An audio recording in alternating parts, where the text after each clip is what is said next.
태국과의 2연전을 책임질 황선홍 한국 축구대표팀 임시 감독이 질타를 받은 이강인을 발탁했습니다. 징계 차원에서 대표팀에 선발하지 말아야 한다는 여론에도 황 감독은 진정성 있는 사과를 하고 싶어 한다며 이강인을 끌어안았습니다. 황 감독은 항저우 아시안게임 주축 선수들과 함께 그간 대표팀에 외면받았던 K리그 대표 선수 주민규도 선발 명단에 포함시켰습니다. 그러나 무엇보다도 화제가 되고 있는 것은 최근 두 경기 연속골과 좋은 움직임을 보여준 이승우 선수를 선발하지 않고 최근 죽을 쓰고 있는 조규성 선수를 다시금 선발한 것에 대해 축구팬들의 분노가 들끓고 있습니다.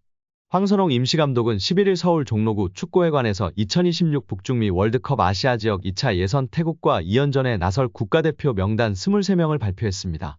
발탁 여부에 관심이 집중됐던 이강인을 포함해 백승호, 정호연, 엄원상, 서령우, 박진섭 등 지난해 항저우 아시안게임 금메달을 합작했던 멤버들이 선발됐습니다.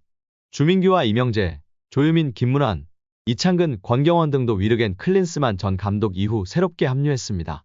손흥민, 이재성, 김민재, 황인범, 정우영, 홍현석 등 기존 멤버들과 김영권, 조현우, 김진수 등도 다시금 그대로 황선홍호에 승선했습니다. 먼저 황 감독은 손흥민과 이강인 두 선수와 직접 소통했다며 이강인 발탁에 대해 밝혔습니다. 그는 이강인은 축구 팬들과 대표팀 팀원들에게 진정성 있게 사과하고 싶어 한다. 손흥민은 그런 이강인을 보듬어 안고 또 화합해서 앞으로 나가야 되지 않겠느냐고 했다고 설명했습니다. 그러면서 이러한 일들은 두 선수만의 문제인가? 그렇지 않다.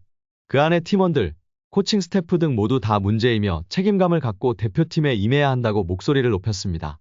그러나 축구팬들은 이강인 발탁 여부 때문에 묻히고 있다며 분노의 목소리를 높였는데 아시안컵에서도 부진했고 돌아와서 소속팀에서도 좋지 못한 폼을 보이고 있는 조규성을 다시금 승선시키고 최근 절정의 폼을 보여주고 있는 이승우를 뽑지 않은 것에 대한 불만이 높은 상황입니다. 많은 전문가와 팬들은 황선홍 감독이 임시 감독이기 때문에 시간도 짧고 전술적 색채를 입히기에는 무리가 있다는 평가가 주를 이루고 있습니다. 이에 황선홍 감독이 잘 알고 있었던 아시안게임 멤버들이나 폼이 좋은 선수가 우선적으로 선발될 것으로 보였는데 이승우 선수가 폼이 절정인데 뽑히지 않고 덴마크에서도 죽쓰고 있는 조규성이 다시금 선발된 것에 불만이 높은 상황입니다. 전술적 색채와 전술적 가치가 그리 높지도 않은 선수인데 오히려 태국을 상대로 저돌적인 개인 돌파가 필요할 것으로 평가받고 있는데도 이승우를 발탁하지 않은 것에 많은 팬들과 전문가들은 비판하고 있는 상황입니다.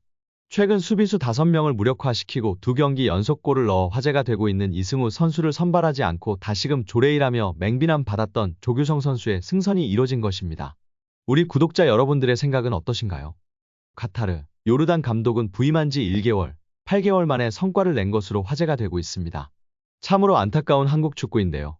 오늘의 주제로 돌아가서 한국에 부임할 뻔한 감독 5명에 대해 살펴보겠습니다. 오늘은 호세 보르달라스, 반프롱크 호스트, 모레노 등 5명의 감독에 대해 소개하려고 하는데요. 이들 감독은 한국 대표팀의 감독 후보로 언급된 적이 있었으며 각자의 강점과 경력을 통해 한국 축구에 기여할 수 있는 잠재력을 가지고 있다는 평가가 있었습니다. 그럼 자세한 내용 함께 살펴보도록 하겠습니다. 클린스만 대신 우리나라 감독이 될 뻔한 감독 탑5를 선정하였습니다. 5위는 호세 보르달라스입니다. 호세 보르달라스는 1960년에 태어났으며 축구 감독으로서의 경력을 쌓아왔습니다.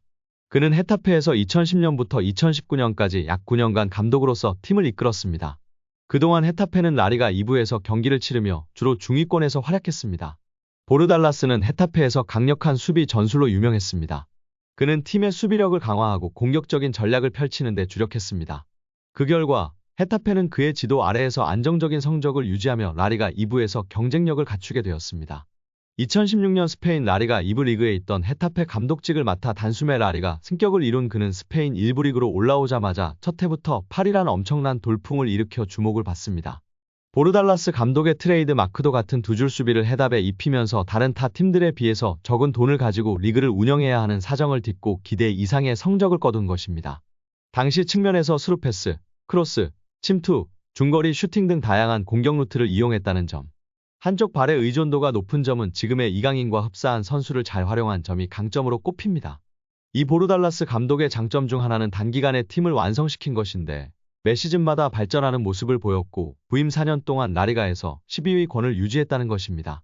사사의 두 줄 수비 전술은 이미 벤투 감독 부임 초기 때 전략과 비슷해 보이지만 빌드업을 구사하고 거친 몸싸움을 구사하는 특징이 있습니다.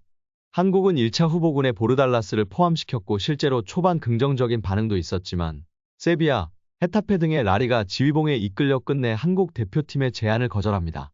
2023년 다시 헤타페의 지휘봉을 잡은 뒤 그는 강등 위기에 내몰린 헤타페 리그 마지막 6경기에 등장해 3승 2무 1패를 기록하며 다시 팀을 일부 리그에 잔류시키는 매직을 선보입니다.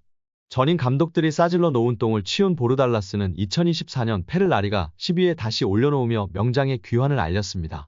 4위는 에르베 르나르입니다.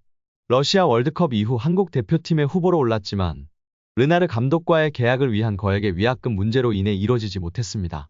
그러나 2023년 3월에 사우디 감독직을 물러나면서 다시 기회가 찾아왔습니다. 한국축구협회는 이전부터 르나르 감독에게 러브콜을 보내왔지만 아쉽게도 그는 프랑스 여자 대표팀과 계약을 체결하였습니다. 이전에는 2022 카타르 월드컵 때 사우디 감독으로 활약하며 사우디 팀의 절묘한 오프사이드 수비 라인으로 아르헨티나를 수차례 오프사이드 상황에 빠뜨렸습니다. 르나르 감독은 한국과의 경기에서도 파괴적인 전략을 사용하여 우리나라 축구 팬들에게 깊은 인상을 남겼습니다. 한국축구협회는 이전에도 벤투 선임 당시에도 르나르를 후보로 올렸으며 이후에도 그를 원하였지만 현재는 프랑스 여자 대표팀과의 계약에 집중하고 있는 것으로 보입니다. 과거에는 모로코를 20년 만에 월드컵 본선에 올리고 코트디부아르를 네이션스 우승으로 이끈 경력을 가진 나르 감독은 한국에 대한 마음을 가지고 있었으며 한국행에 마음이 있다는 말을 전하였습니다. 그러나 협상이 늦게 이루어진 것에 대해 약간의 후회의 의견이 있었습니다. 따라서 앞으로는 르나르 감독이 어떤 결정을 내릴지는 불분명하지만 당분간은 프랑스 여자 대표팀과의 계약에 집중할 것으로 보입니다. 3위는 반 프롱크 호스트입니다. 2000년대 축구 팬들 사이에서는 이름이 익숙한 그는 네덜란드 대표팀 풀백으로 A매치에서 100경기 이상 뛴 레전드 감독으로 능력을 인정받은 것은 자신이 프로 데뷔를 했던 네덜란드 프로팀 페노르트 지휘봉을 잡고 18년 만에 우승을 차지하면서부터입니다. 이후 스코틀랜드 레인저스에서 유로파 리그 전승까지 거치면서 지도력을 인정받게 되었습니다. 클럽 팀들만 지도한 그가 한국 대표팀의 레이더망에 포착이 된 것은 2022년 레인저스 감독 사임 후였습니다. 반 프롱크 호스트 감독이 레인저스에서 보여준 전술은 단기 토너먼트에서 최적의 전략을 보여주었습니다. 포메이션의 유연성이 독보적이고 다양한 플랜을 준비하여 전술적 역량이 뛰어나다는 평가를 받았습니다. 이러한 특성으로 인해 반 프롱크 호스트 감독은 한 선수가 다른 포지션을 소화할 수 있는 멀티력을 중요하게 여겼고 공격적이야 할 때와 합리적이야 할 때를 잘 선택해 노아웃 토너먼트에서 유럽의 유명 클럽들을 모두 격파해 나갑니다. 그렇다고 호물하는 전략을 구사하는 것은 아니었습니다. 그의 모토는 변화 속의 균형을 중시해 어느 한 선수가 과부하가 걸리는 것을 극도로 조심했습니다.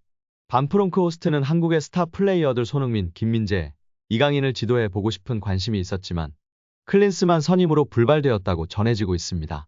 2위는 모레노 감독입니다. 1977년생의 젊은 감독인 모레노는 젊은 나이에 AS 로마의 수석 코치로 시작해 바르셀로나, 스페인을 거쳐 2019년부터 본격적인 감독직을 수행했습니다. 아직 빅리그 무대에서 제대로 검증받지 못한 감독이라는 리스크가 있지만 아직 젊고 잠재력 또한 숨기고 있습니다.